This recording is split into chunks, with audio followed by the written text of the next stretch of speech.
Hello, friends. You're watching The Night Watchman, where every day you'll hear a brand new horror story that will send chills down your spine. But to keep bringing you these terrifying tales, we need your love and support. So don't forget to like, comment, and subscribe. Now let's begin the story. I always believed the road could fix things, clear my head, calm my nerves, maybe even help me forget. After everything that happened the year before, I needed that more than I wanted to admit.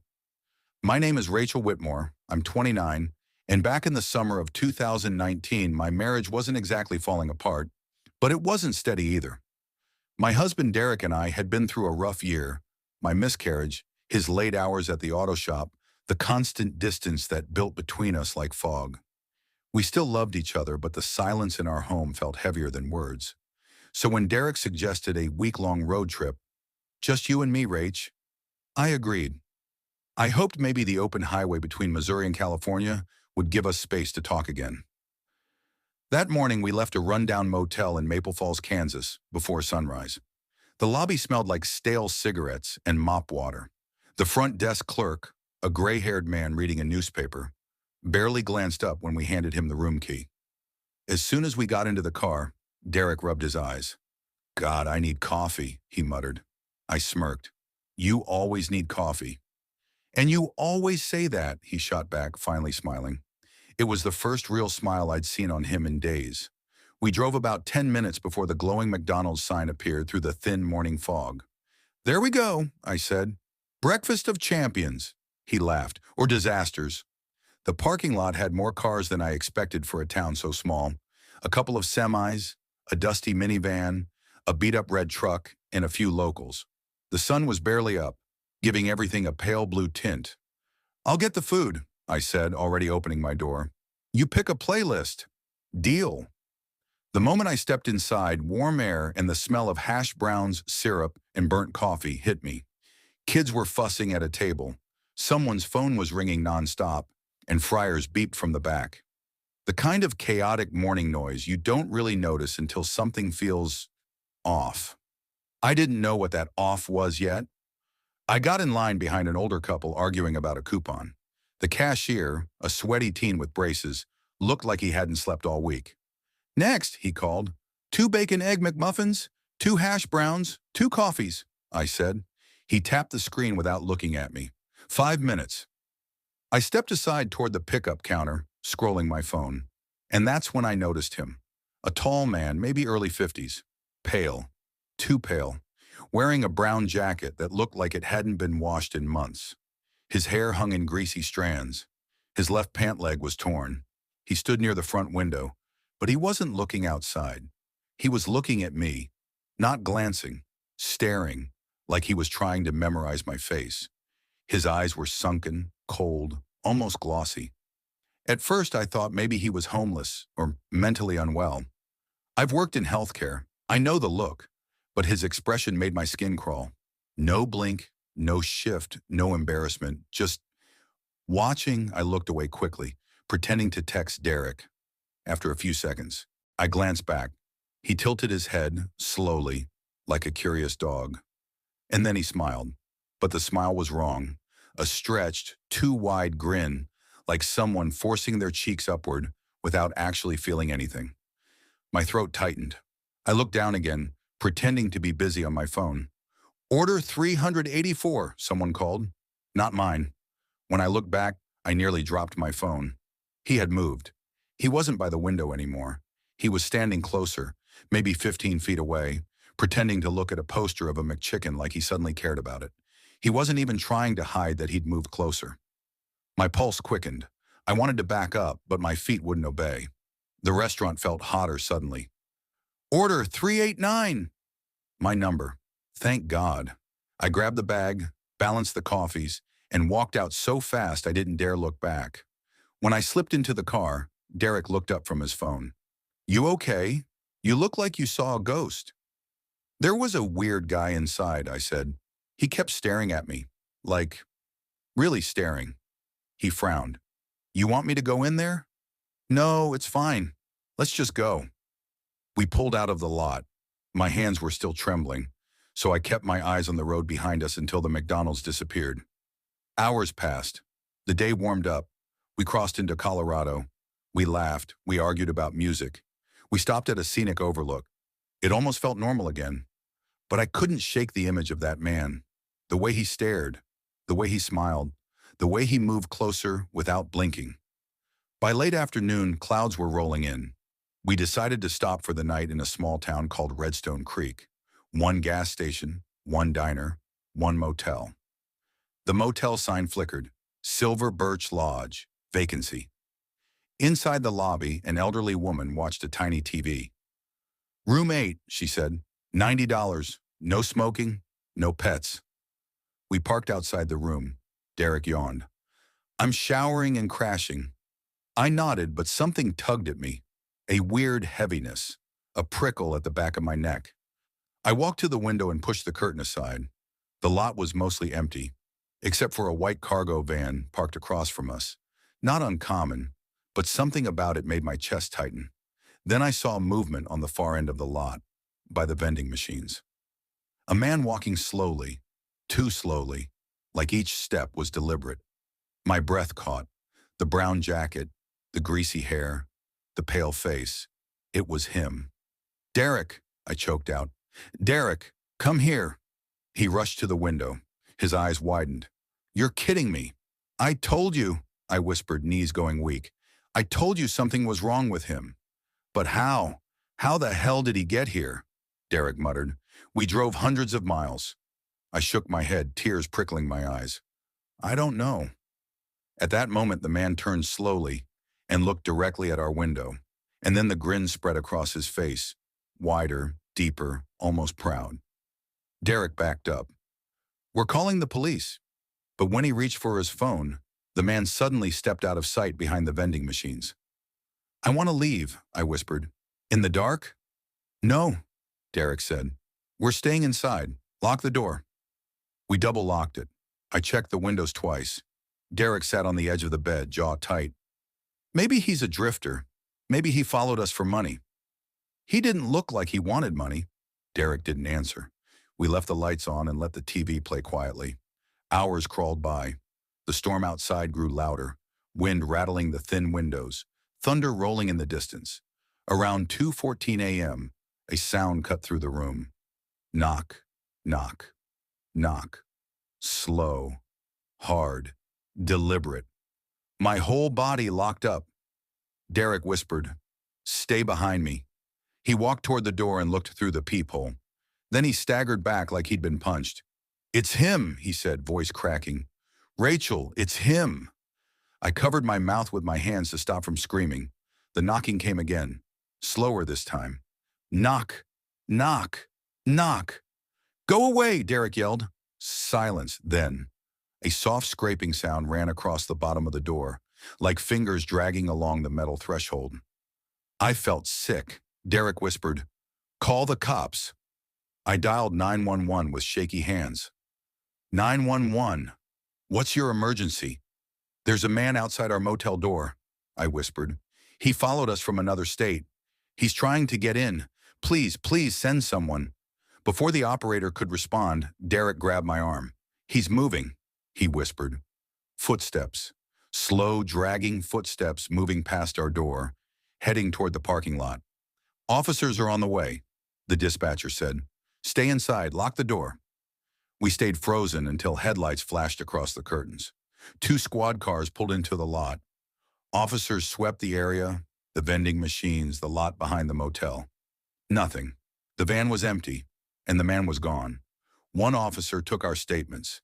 He looked skeptical but polite. "There are a lot of drifters around these parts. Could be coincidence. Could be someone passing through." "No," I said firmly. "He followed us." The officer nodded but didn't look convinced. When they left, Derek stayed awake the rest of the night. I dozed off around sunrise, exhaustion finally dragging me under. By the time I woke up, the white van was gone. We left town immediately. We never saw the man again. Not on that trip. Not after. Not anywhere. But sometimes, even now, when I stop at a McDonald's early in the morning and feel someone behind me in line, I remember his face, that pale skin, that twisted grin, that silent stare, and I wonder if somewhere, In some tiny town off a lonely highway, he's still watching strangers the same way he watched me. Waiting, choosing, smiling. Story 2, I never thought a fast food job would leave a scar on me. I'd worked tough jobs before, night shifts in warehouses, hauling pallets in the heat, even a few months in a grocery store bakery that always smelled like burnt sugar, but nothing stuck with me the way my year at McDonald's did. My name's Ryan Keller, and back in 2019, I was the night manager at a McDonald's off East Ashford Road in Maple Crest, Illinois, a small commuter town about 40 minutes west of Chicago. I took the job because my mom had gotten sick that year, and with her medical bills piling up, I needed steady hours and decent pay fast. Management meant longer shifts, but it also meant an extra $2 an hour, enough to matter. Life back then was simple in a way. I'd wake up at noon, check on mom, make sure she had her meds lined up, grab a quick shower, and head to work. Most nights were uneventful. Teenagers messing around, families grabbing late-night meals, delivery drivers doing DoorDash runs. Nothing that made your pulse rise. But one Wednesday night changed everything, and even now, years later, when I drive past that old McDonald's, I still refuse to look toward the back lot, because I know what I saw there, and I know he remembers me. It was late October, one of those cold nights where you can see your breath even before the sun goes down. My shift started at 5 p.m., and as usual, we were short-staffed. "Ryan, the shake machine's making that noise again," shouted Maria, one of our cashiers. "It's always making that noise," I muttered, tying my apron tighter. "Just pretend it's singing." She rolled her eyes. "Yeah, well, it's off-key." We laughed, one of those tired, you have to laugh or you'll quit laughs. By 6, the dinner rush hit us. Cars wrapped around the drive-thru, the fryer alarms beeped nonstop, and every table in the lobby was full. I was taking orders at the front when Maria tapped me lightly on the shoulder. "Hey, you might want to deal with this guy. He's getting loud." I turned to see a man, mid-50s, heavy coat, scruffy beard, standing at the counter gripping a large soda cup. His eyes were red, not from crying, but the glazed, irritated kind you see on someone who's been drinking all day. He slammed the cup down. "This Coke is flat," he barked. "You people serve garbage." "All right, sir," I said, keeping my voice calm. "Let's get you a new one. No problem." Maria shot me a look as she filled a fresh cup. He leaned closer to me. "Do you train your workers to stare at customers like that? Like we're animals?" I blinked. "Sir, nobody—" "Don't lie to me," he snapped. I asked her a question, and she ignored me. "She didn't," I said, firmer this time. "She was getting your new drink." His nostrils flared. "Watch how you talk to me." Other customers quieted down. I stepped slightly forward, not aggressive, just steady. "Here's your drink. If there's anything else wrong, I can refund your order." He stared at the cup like it offended him. "You think a refund fixes your disrespect?" "Sir, I'm asking you to lower your voice." He slammed his fist on the counter so hard the napkin holder jumped. "You don't tell me what to do." That was it. I felt something tighten in my chest, but I kept my tone level. "You need to leave. Right now."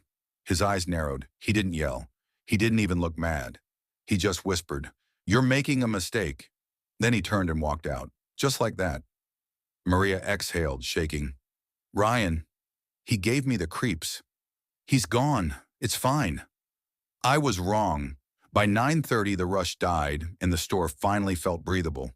My employees cleaned tables, restocked sauces, and swept the lobby. I was in the back doing inventory when the timer on the fryer beeped again.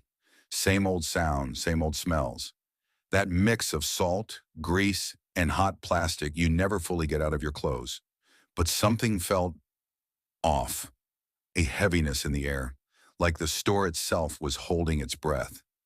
At 10:15, I grabbed 2 bags of trash, pushed open the heavy back door, and stepped out into the cold.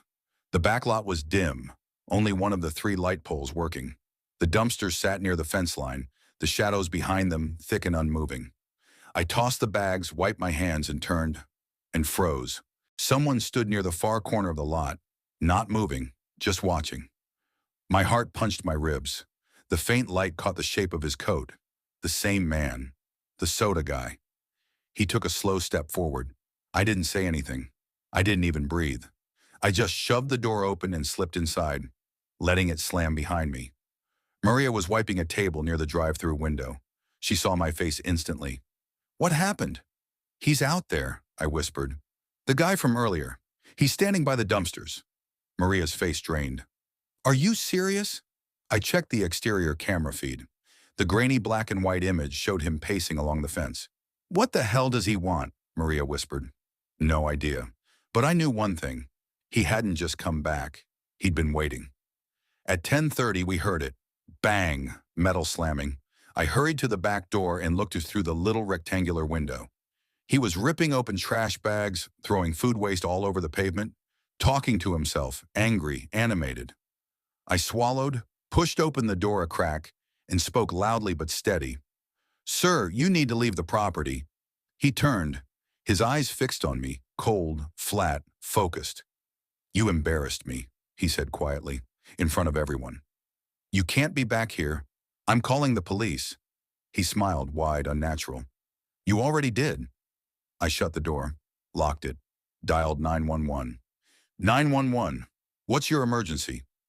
This is Ryan Keller at the McDonald's on East Ashford Road. A man who was removed earlier is trespassing out back and acting aggressive. Officers are being dispatched now, the operator said. I hung up and watched the monitor. He stopped pacing. He stopped digging through trash. He was gone. Just gone. 5 minutes later, the front door chime jingled. Maria gasped. No way! I stepped into the lobby. He was standing just inside the doorway, calm, silent, eyes locked on me. He walked up to the counter. You called them, he said softly. Yes, I said, because you're trespassing. He tilted his head like he was studying me. You're scared. No, I lied. His mouth twitched, like he wanted to laugh. You should be. Sir, step outside. The police are almost... Blue and red lights cut across the lobby as squad cars pulled up. For 1 second, he didn't move. Then, he bolted. He ran toward the side hallway that led to the exit near the bathrooms. Officers burst through the front, yelling, Stop! Police! Stop right there! He ignored them and sprinted into the parking lot. I ran to the window, watching as he tripped, caught himself, then tried to leap over the concrete parking barrier.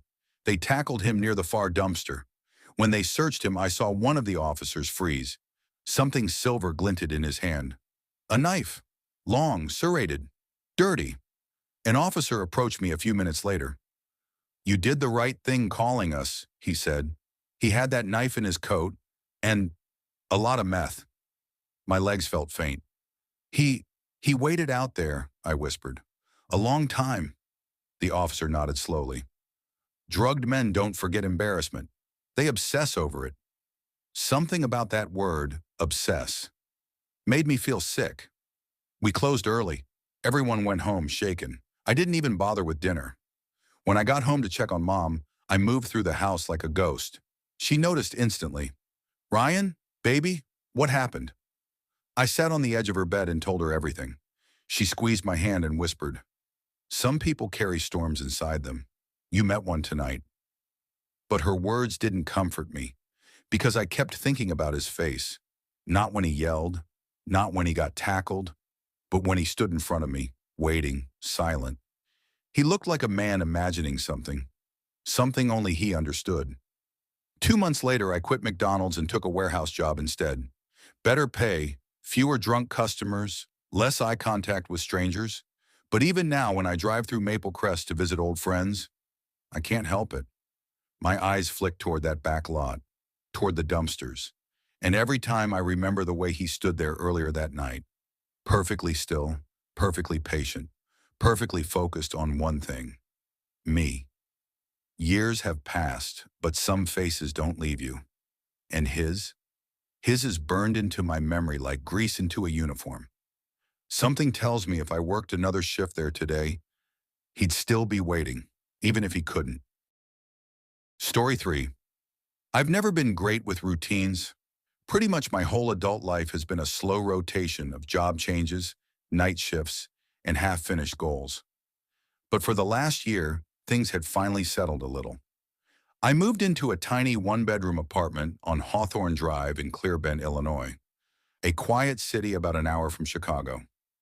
The building wasn't fancy.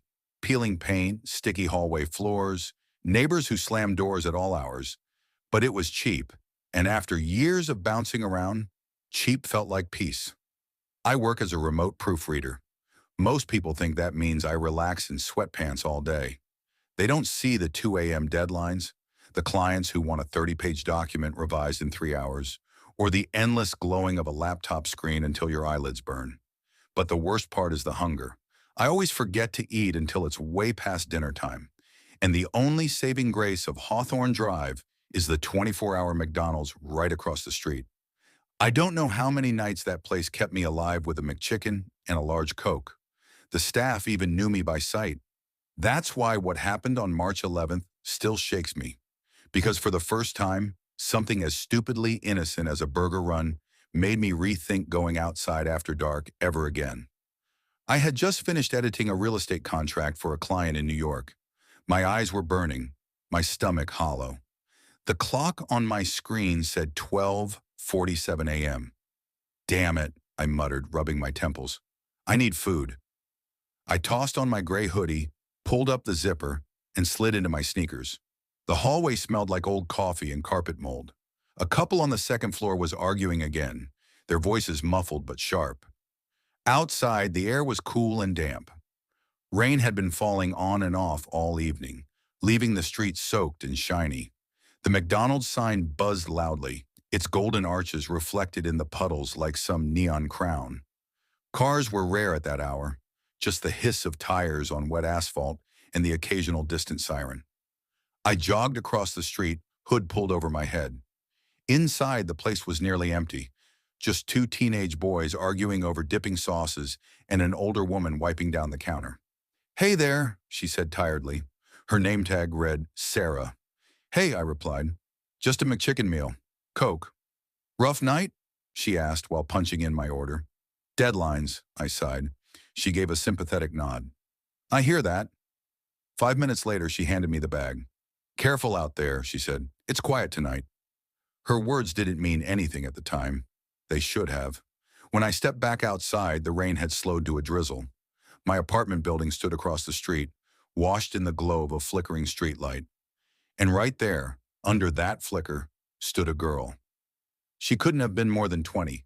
Thin, pale, with long blonde hair soaked and clinging to her face. She wore a black t-shirt and jeans, no jacket.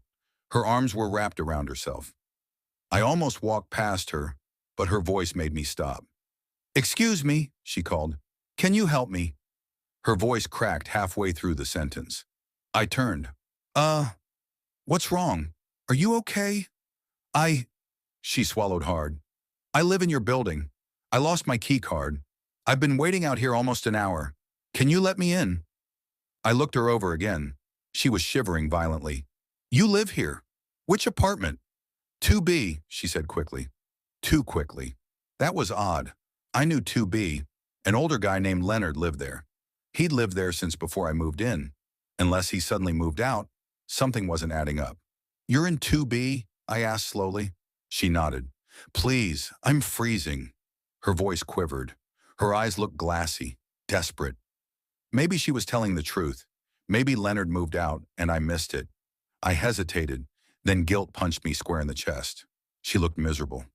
"Yeah, okay," I said. "I can get you inside." Her shoulders dropped in relief. "Thank you," she whispered. The hallways always felt creepy at night.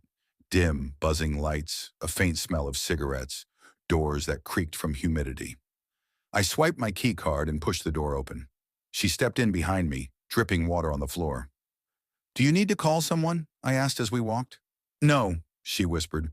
"I just need to get inside." She stayed close, too close. I could hear her shaky breathing behind me. I walked toward my hallway, left turn, then past the laundry room. But as I approached my door, I realized something. She was still following. I stopped. She stopped. "Isn't 2B the other hallway?" I asked. Silence. Then she smiled, a slow, unnatural curve of her lips. "You said you'd let me in." "I meant into the building," I replied, suddenly tense. "Not my apartment." "That's not what you said." Her voice changed. Lower, steadier, colder. Something in my chest tightened. "No," I said. "I'm not letting you into my place." Her smile dropped instantly. Her eyes changed too, wide, unblinking, angry. "You shouldn't lie to people," she whispered. "I didn't lie," I said, stepping back. She stepped forward. I fumbled for my keys. "I'm serious," I warned. "Stop." She didn't. She kept coming.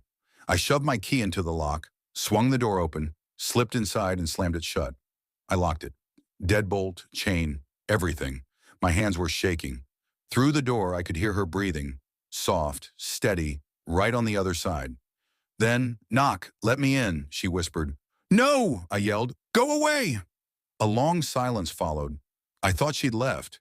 Then, a second knock, louder, then a third, harder. I looked through the peephole. She wasn't alone anymore. A tall man in a black hoodie stood beside her. He was massive, broad shoulders, face hidden. He slammed his palm against my door. "Open up," he growled. "My girl needs a place to stay." I froze. The girl tilted her head toward the peephole and said almost sweetly, "You promised." "I'm calling the cops," I shouted. The man laughed, low and cruel. "Call whoever you want. Just open the door." He pounded harder. The door frame shook. Someone down the hall yelled, "Hey, shut up!" The man turned toward the voice. "Mind your business." This was bad, really bad. I dialed 911 with shaking fingers. 911, what's your emergency?" "There are two people trying to break into my apartment," I whispered. "Please hurry." The dispatcher told me to stay quiet, stay inside, stay on the line. Outside, the pounding got louder. "You've got 10 seconds, the man yelled. Then, a new sound. A door creaking open down the hall. Someone stepped out. The man cursed. "Let's go," he muttered. They ran, heavy footsteps fading down the stairs. By the time police arrived about 7 minutes later, they were long gone. The officers searched the stairwells, the lobby, even the dumpsters outside. Nothing. One officer, a tall, tired-looking guy named Officer Ramirez, examined my door and whistled softly. "You were lucky," he said. "There's been a couple reports lately, people pretending to be locked out, asking residents to let them inside, casing apartments." My stomach twisted. "That girl," I said, "do you think she really lives here?" "No," Ramirez said. "I doubt she ever did." I didn't sleep that night, or the next, or the next. Every sound in the hallway, every footstep, every whisper of wind made my pulse surge. But the worst part came a week later. I was taking my trash out behind the building when I froze. Spray painted in dripping black letters on the cement wall. "You should have let her in." My mouth went dry. Someone had been back. Someone knew exactly where I lived. I reported it. The building owner power washed it off. The police said they'd increase patrols, but nothing really changed. And at night, when I'm lying in my bed, everything's silent except the hum of my refrigerator. Sometimes, knock, knock, knock soft, barely there, like someone tapping gently, patiently, down the hall.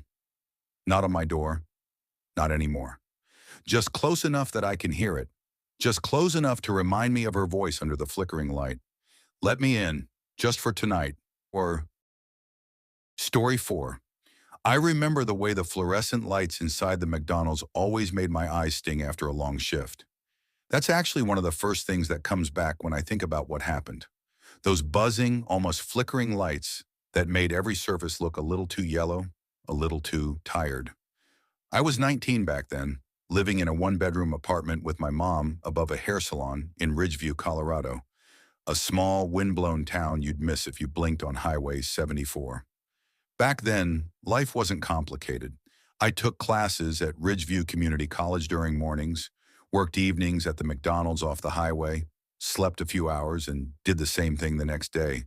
I wasn't popular, wasn't outgoing, wasn't anything special. Just a kid trying to save money for transfer applications. My world was small: home, school, work. And that tiny McDonald's was where I spent most of my time. It sat between a truck wash and an abandoned video rental place with a half-fallen sign that still read RETWRL. Inside, the whole restaurant felt stuck in time. Old tiles, taped up menu photos, a frozen drink machine that leaked more often than it worked. But it paid and I didn't complain. It was early October when everything started. I didn't realize it then, but that was the month I stopped feeling safe anywhere. On a slow Wednesday evening, I stepped outside after my shift ended at 11:15 p.m. The air was sharp and cold enough to leave little clouds when I exhaled. I tossed my apron into the back seat of my faded blue Honda Civic and massaged my shoulders. That was when I noticed it, a silver sedan sitting perfectly still in the far corner of the lot. The headlights were off, but the front of the car faced the restaurant directly, angled like someone inside was watching the entrance. The windows were tinted darker than legal. I could see nothing inside. I remember whispering, "Weird," under my breath. But it was late. People parked in strange spots all the time. I unlocked my car, got in, and drove home. The next night, it was there again. Same make, same spot, same silence. And the night after that, always facing the door, always waiting. I mentioned it to Mia, one of my coworkers, while she restocked sauces. "Hey, Mia, you notice that silver car that's always parked out there after 10? She glanced through the front windows. "Which one?" "That one in the corner." She shrugged. "Probably some trucker sleeping. People park here overnight sometimes. It's safe and lit." But something in me didn't buy that. Safe? Maybe. But that car felt pointed. Like it wasn't parked there. It was stationed there. A week later, I was driving home after a long shift. The highway was empty except for me and that same sedan behind me. Its headlights sat at a perfect, steady distance. Not too close. Not far enough to ignore. I swallowed hard, gripping the wheel. "Don't be paranoid," I whispered to myself. Different car, different person. But every turn I took, it took. Every curve in the road, it matched. Every streetlight we passed, its headlights didn't waver. When I made a sudden right turn down Brookline Road, something I never did, it followed. That was when fear pressed against me like a weight. When I reached my street, the car suddenly turned away. No signal, no hesitation. Just gone. It happened again the next night, and the next, and the next. After 5 days, I stopped telling myself I was imagining it. The night everything changed was a Friday. Fridays were always weirdly quiet after 10 p.m., like the whole town went to sleep early. When I stepped out at 11, I froze. The silver sedan wasn't in the corner anymore. It was parked right beside my Civic. My feet refused to move. My throat tightened. I could feel someone inside that car watching me, waiting for me to make a mistake. Okay, I muttered, trying to breathe. I forced myself forward, hands trembling so badly I dropped my keys the first time. I snatched them off the ground, unlocked the door, slid inside, and locked it instantly. The moment I started the engine, the sedan's headlights snapped on, bright, blinding, intentional. "No, no, no," I murmured, my voice breaking. I pulled out of my spot. So did the sedan. I turned right. It turned right. I sped up. It sped up. My heart hammered against my ribs. My palms were slick. I kept checking my mirrors, trying not to cry. I didn't go home. Not this time. Instead, I drove to Ridgeview Police Station. When I pulled into their lot, the car stopped at the entrance, idled for 3 seconds, then peeled away so fast the tires screeched. I sat in my car shaking until a desk officer tapped on my window, asking if I was okay. I told him everything. I wish that had been enough. 2 days later, I was back at work. My manager, Derek, tried telling jokes to lighten the mood, but I kept glancing out the front windows, like something might be waiting for me out there. Around 10:30 p.m., the door chimed. A man walked in, a heavy-set guy in his late 40s wearing a faded green jacket. His beard was patchy, his cheeks hollow, and his eyes sank deep into his face like he hadn't slept in weeks. I greeted him with a forced smile. "Hi, welcome to McDonald's. What can I—" He didn't answer, didn't blink, didn't move. He just stared at me with an expression so empty it felt hostile. "Sir, can I take your order?" He stepped closer. Not much, just enough to be in my space. Then in a gravel-loaded whisper, he said, "Tell your mother she should have come outside." My blood iced. "What?" I breathed. He leaned in. lips barely moving. Tell her I waited. I stumbled back. I, I don't understand. He turned around and walked out. No food, no order, just those words. I rushed to the window in time to see the silver sedan pulling away from the lot. My stomach dropped so hard I thought I'd pass out. Derek ran up beside me. What happened? You look pale. That's him, I stammered. The guy, the car, he followed me. He talked to me. Okay, breathe. Sit down, I'm calling the police. When officers arrived, I gave them everything again. They checked our cameras, looked at footage, and one of them, a younger cop named Taylor, pulled me aside. Do you know anyone driving a silver 2004 Chevy Impala? No, I said. Nobody. He hesitated. Anyone your mom might know? My mom? No. Why her? That man, the one who came inside. When we slowed down the footage, he said something else on his way out, under his breath. My skin prickled. What did he say? Taylor swallowed. He said, she knows why. I felt sick. No. No. He can't be talking about my mom. Is there anyone from her past? No, I snapped. My mom works at a senior home. She barely leaves the apartment except for work. There's no one following her. My voice broke, because suddenly I didn't know. I didn't want to drive home alone, so Derek offered to follow me. But when we stepped outside, the lot was empty. No sedan, no man, no headlights waiting for me. I thought maybe it was finally over. It wasn't. That night at 2:13 a.m., someone knocked on our apartment door. Hard, repeated, violent. I shot up from bed. My mom woke too, calling my name. I grabbed a baseball bat from beside my dresser and crept into the hallway. Who is it? My mom whispered. I didn't answer. I looked through the peephole, and I froze. It was him, the man from the restaurant, standing absolutely still, head tilted, breathing slow. He lifted a hand and pressed it against the door, right where my face was on the other side. Then he whispered through the wood, I found you. My mom yanked me away from the door, panic ripping through her voice. Call the police, now, now! I dialed with shaking fingers, but before the phone even rang, before help was even close, we heard footsteps pounding down the stairwell outside. Then a car engine roared to life. I ran to the window. The silver sedan peeled away from the curb, fishtailing down the empty road before disappearing into the dark. It never came back. The police searched, checked cameras, questioned half the neighborhood. They never found him. They never found the car. And my mom never told me what he meant. Not then, not ever. She denies knowing anyone like him, denies having a past that could haunt us, denies everything.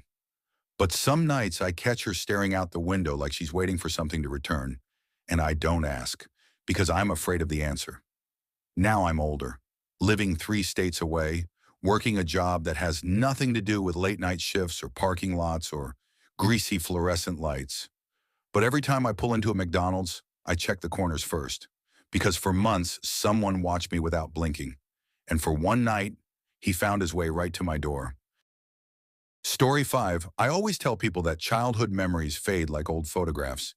Edges blur, details soften, but not this one. This one is as sharp as broken glass. Even now, at 29 years old, living 2 states away, I can close my eyes and smell the fryer grease, hear the buzz of the soda machine, feel the Arizona sun burning the top of my shoulders as if that day never ended. Back then, my name was still printed on grade school worksheets.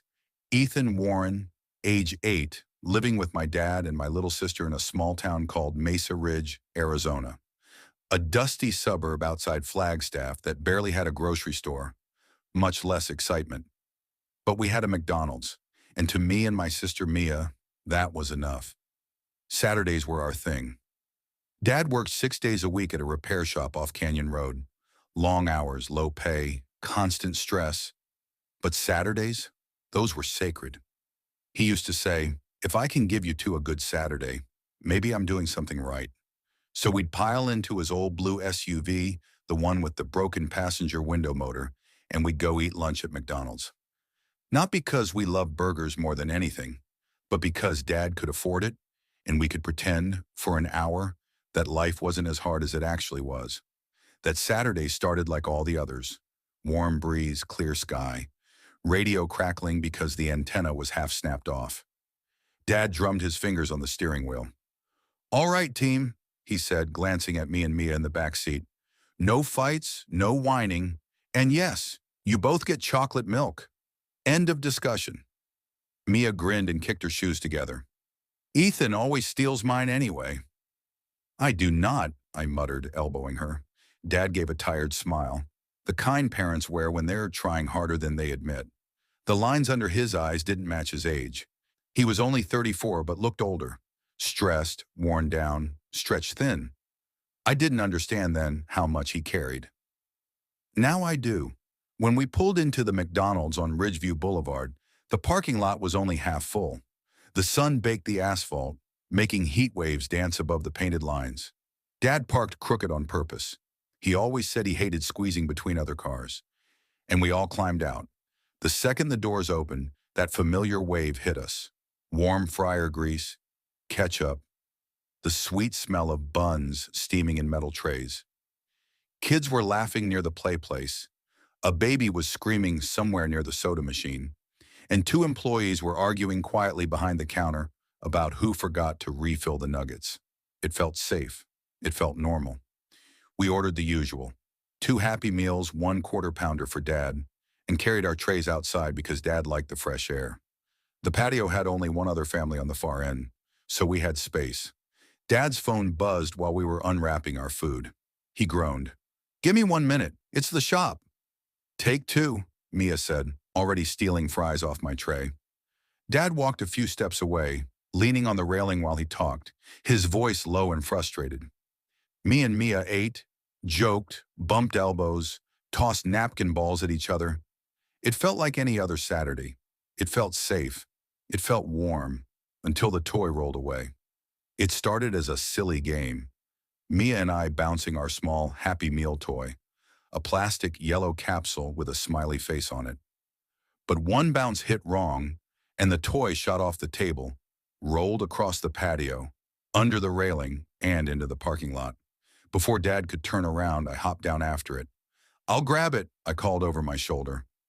The toy didn't roll far, maybe 10 or 12 feet, before stopping under the shadow of a parked car. A dark blue Chevy Caprice, older model, paint dull and dusty, sitting crooked across 2 spaces like the driver didn't care or didn't notice. I bent down to grab the toy, and that's when I saw him. A man in the driver's seat, staring straight at me. At first I thought he was wearing a mask. The colors didn't make sense. Big, bright red wig, white face, painted red smile that stretched too wide. The makeup looked wrong. Not the soft, friendly Ronald McDonald you see on posters. This was sharper, sloppier, like someone had tried to recreate the look from memory and failed. The white makeup cracked near his eyes. The red wig looked cheap and dusty, as if it had been worn too long. His painted smile was smudged upward, making it look like his mouth was too big for his face, and his eyes. His eyes were human, not funny, not friendly, cold, flat, watchful. He didn't blink. He didn't nod. He didn't react. He just stared. My mouth went dry. I felt small, frozen, like prey. The toy fell out of my hand, but I didn't even look at it. Every instinct in my body whispered the same thing. Walk away, slowly. Don't run. Don't turn your back. I managed, my throat tight. "Hi." The man's painted lips twitched, not into a smile, into something else. A strain, a struggle. Like he was trying to hold an expression that didn't belong on a real human face. I stepped back. Then another step. My heart pounded. My legs felt heavy, and for a moment I couldn't breathe. Then when he finally blinked, slow, deliberate, I took my chance. I bolted. I scrambled back onto the patio, nearly tripping as I climbed through the railing gap. Mia looked up from her fries. "What happened? You look like you saw a ghost." There's a guy in that car," I whispered. "He's dressed like Ronald McDonald." She frowned. "Stop lying." "I'm not lying." He was staring at me. Mia stood, curious. "Show me." "No." She tugged my arm, hard, and we walked back to the railing. But when we looked out, the driver's seat was empty. The car was still there, but he was gone. See? Mia said, turning to me with that annoying big sister smirk even though she was younger. You imagined it, or maybe it was like a cardboard cutout or something. I know what I saw, I said, my voice shaking. We went back to our table just as Dad returned from his call, rubbing his forehead. Sorry, kids. You ready to head out? We cleaned up, tossed our trash, and followed Dad toward the parking lot. I didn't want to pass that car, but our SUV was only a few spaces away. As we walked past the Caprice, I forced myself to look. Empty, normal, door locked, windows up, no red wig, no cracked makeup. Maybe I was tired. Maybe the sun made me see weird shapes. Maybe... Then Mia gasped. Ethan, she whispered, grabbing my sleeve hard enough to hurt. I turned instinctively, and my stomach dropped. The man, the clown, was sitting in the back seat now, pressed against the window, his face inches from the glass, his painted smile smeared higher than before, his eyes wide open, watching us. Dad didn't see him. He was unlocking our SUV. But Mia and I froze. The clown didn't move, didn't blink, didn't breathe as far as I could tell. Just watched. Mia whispered, Ethan, what does he want? I couldn't answer. I didn't know. And the worst part? The expression on his face wasn't playful, wasn't funny. It wasn't even angry. He looked patient, like he had all the time in the world. Dad finally looked back, noticing we weren't behind him. What's going on? He asked. Why are you two acting weird? Nothing, we both yelled. He shook his head, laughing. You two need naps. We climbed into the back seat fast, slamming the door shut. Dad started the car, humming along to the radio like nothing was wrong. My breathing slowed a little. Maybe once we drove away, everything would make sense. Maybe. As we backed out, I turned to look one last time and felt ice crawl over my spine. Sometimes when you expect something horrifying, the universe gives you worse. The clown wasn't looking at us anymore. He was turned fully toward the McDonald's building, facing the entrance, sitting perfectly still, waiting for someone else. The car rolled forward out of view, and the image burned into my brain like a scar that would never fade. We didn't talk on the ride home. Dad joked, turned up the radio, asked if we wanted ice cream. We didn't answer. That night, while brushing my teeth, Mia came into the bathroom and shut the door behind her. You saw him, she said quietly. Right? I nodded, her eyes filled with tears. Ethan, do you think he works there? No. Then why was he waiting? I didn't know, and I still don't. But here's the part that never leaves me. 2 days later, when Dad took us back to McDonald's, because routine is routine and life keeps going, the blue Caprice was still there. Same crooked parking spot, dustier now, windows fogged from the inside. We told Dad. He walked up to it, knocked on the window, no answer, looked inside, and exhaled with visible relief. See? No one's in here, probably abandoned. But when he walked away, Mia's hand slid into mine. Ethan, she whispered, voice trembling. There's something on the back seat. I looked. Through the fog glass, barely visible, something red sat on the seat. Not a wig, not makeup, a single red glove, the kind a clown wears, but too big, too long in the fingers, and stained dark near the palm like it had been dragged through dirt. Or something worse. When we left, I kept my eyes on the rear window until the car was out of sight. The glove stayed with me for years, in nightmares, in daydreams, in moments when I drive past old parking lots and feel watched for no reason at all. I don't know what that man wanted. I don't know who he was waiting for. But every time I pass a McDonald's, even as an adult, I still check the parked cars, just to make sure no one is staring, just to make sure no one is waiting, just to make sure that red glove isn't sitting on a back seat, watching me back. Story 6, I was 15 when I got the job. Too young to drive, too young to understand the kind of danger adults always hinted at, but old enough to think I was invincible. My mom said the only reason McDonald's hired me was because they were desperate for early morning workers. No teenagers in Cedar Plains, Colorado wanted to wake up at 4:45 a.m. for minimum wage. But I did. We needed the money. My dad had left the year before after a long stretch of layoffs at the steel mill, and Mom was doing double shifts at a nursing home 20 miles away. I figured a job, even a small one, meant I could help pay for my school clothes and maybe relieve her of one worry. Every morning that summer before 10th grade, she drove me to the McDonald's off Route 52. It shared a parking lot with a beat-up Sinclair gas station and a liquor store that never seemed to close. The mornings always looked the same: cold blue sky, a couple of trucks idling by the diesel pumps, the faint smell of burnt coffee drifting from the convenience store next door. Mom would pull up in front of the employee entrance, squeeze my hand, and say the same thing every single time. Keep to yourself, work hard, and don't go anywhere you can't see the exit. Promise me. I always rolled my eyes. Mom, it's just McDonald's. She'd sigh. Just promise. I promise. I meant it. Back then, I meant everything. My shift that day started at 5 a.m.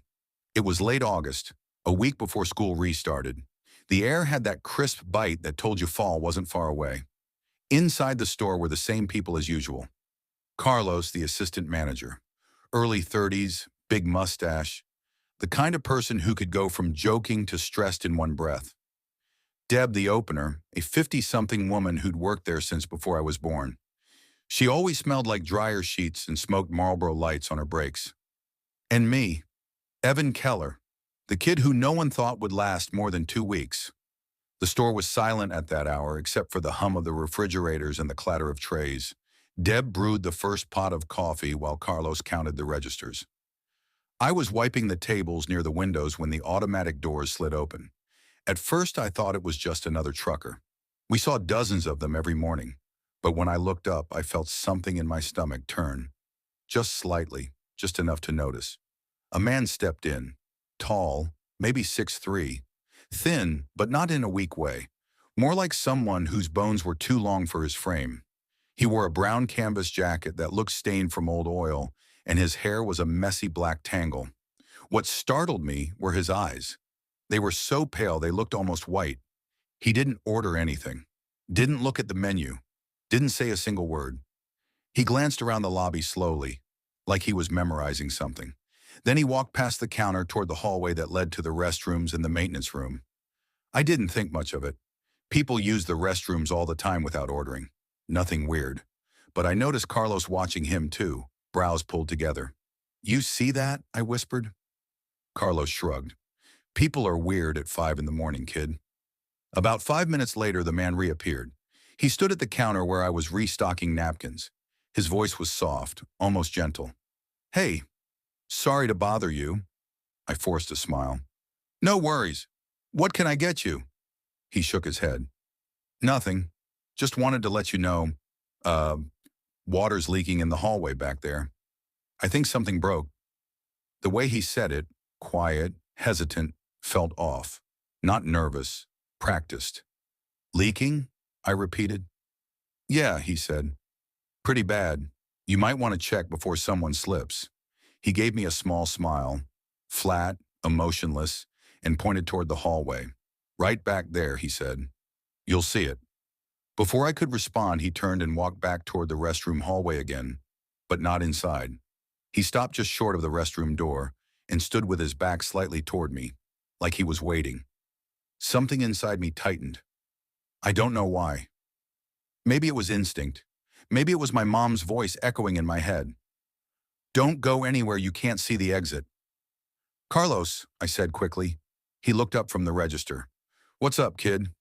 "A guy says there's water leaking in the hallway." Carlos groaned. "For real? Did someone break the mop sink again?" He walked toward me, wiping his hands on his apron. I followed him, but slowly, my eyes fixed on the man. When Carlos and I rounded the corner, the man was gone. Gone completely. The hallway was empty. The restroom door was closed. No footsteps, no water, no puddle, nothing. Carlos checked the floor. Bone dry. He pushed on the maintenance room door. It didn't budge. Only managers had keys. "No leak," Carlos muttered.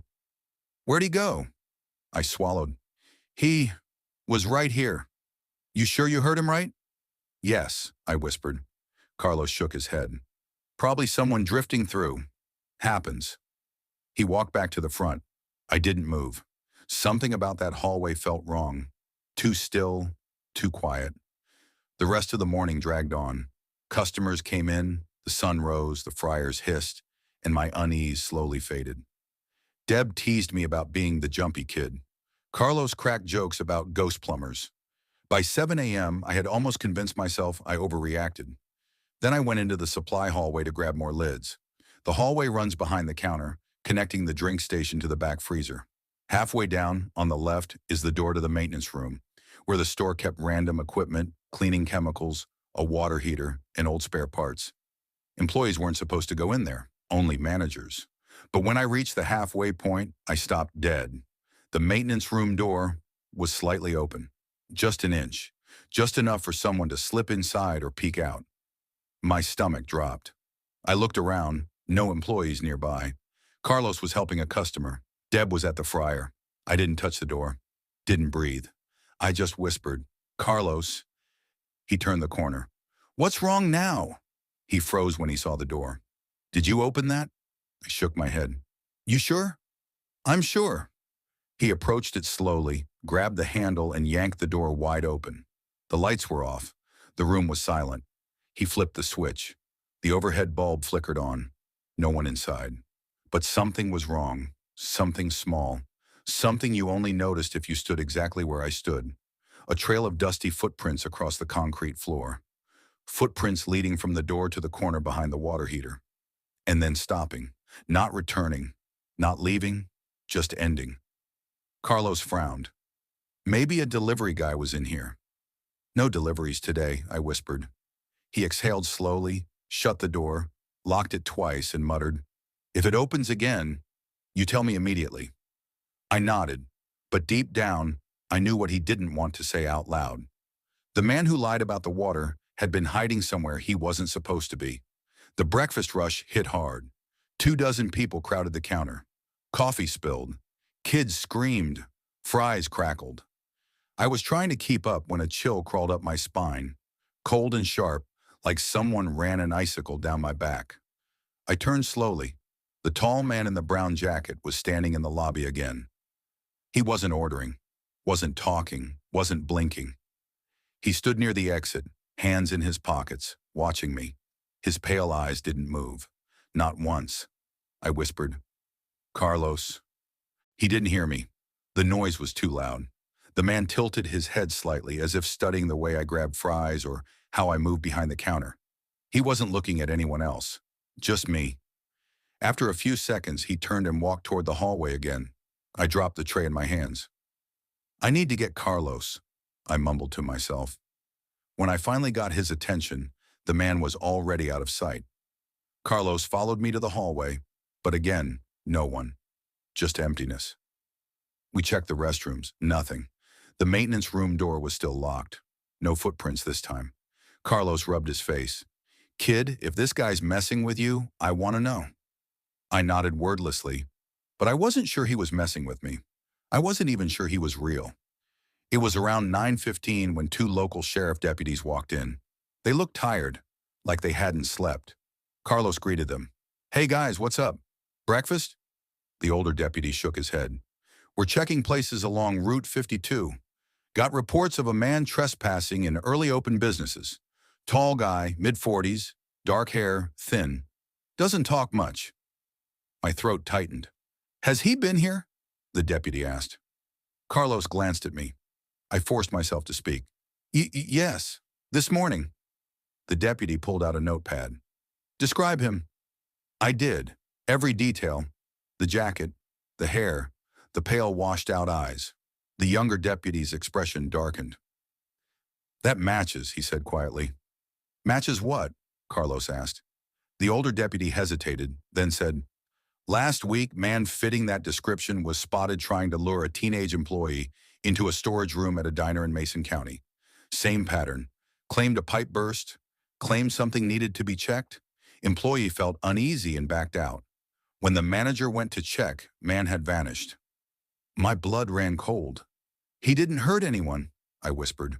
"Not yet," the deputy said, "but he's been showing up in multiple towns, always before sunrise, always approaching the youngest workers."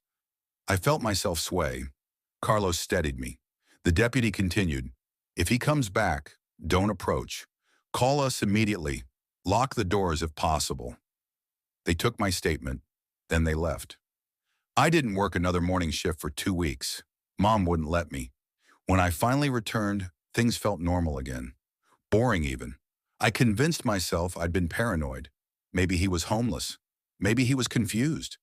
But 3 months later, everything came back. I was riding with my mom to my cousin's house for Thanksgiving. We stopped at a gas station outside Loma Ridge, 2 hours from Cedar Plains. Attached to it was another McDonald's. I stayed in the car at first. The sky was darkening, snow clouds rolling in. Mom went inside to use the restroom while I waited, scrolling through my phone. Then I looked up. The lobby lights framed a tall silhouette, thin, long arms, brown jacket, standing perfectly still inside the McDonald's.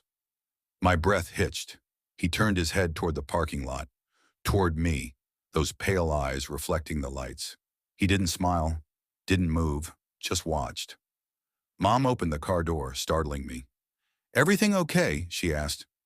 I stared at the window again, but the man was gone, just like before. Silent, instant, wrong. That night I lay awake thinking about the maintenance room door, the footprints, the pale eyes, the deputy's warning. And sometimes when I pass a McDonald's on a quiet highway before the sun fully rises, I still wonder if he's inside somewhere, standing behind a corner, waiting, watching the youngest person on shift. And I still hear my mom's voice. "Don't go anywhere, you can't see the exit."